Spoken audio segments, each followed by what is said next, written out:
আলাইকুম রহমতুল্লাহি ওয়া বারাকাতুহু।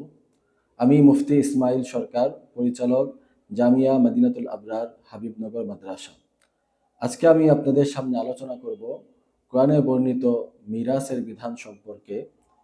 মিরাস অত্যন্ত লম্বা একটি বিষয়, তো সেখান থেকে আজকে আমাদের আলোচ্য বিষয় হচ্ছে মৃত ব্যক্তির স্ত্রীর অংশ ব্যাপারে। একজন মৃত ব্যক্তি যদি তার স্ত্রী রেখে যায়, তাহলে তার স্ত্রী কতটুকু সম্পদ লাভ করবে। তো এক্ষেত্রে স্ত্রীর দুইটি অবস্থা হয়ে থাকে: এক, নিঃসন্তান স্ত্রী; দুই, সন্তান সন্ততি সহ স্ত্রী।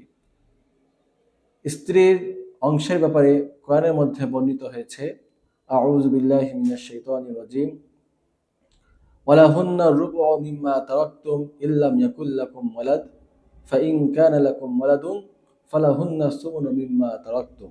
সাদাকাল্লাহুল আযীম।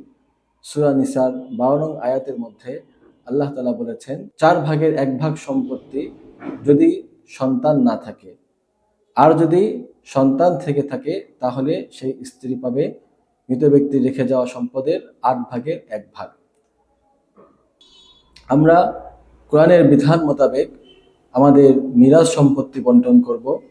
কোনো পুরুষ যদি মৃত্যুবরণ করে এবং তিনি যদি নিঃসন্তান স্ত্রী রেখে মারা যান, তাহলে তাকে মৃত ব্যক্তির তেজ্য সম্পত্তির মধ্য থেকে 1/4 দিতে হবে।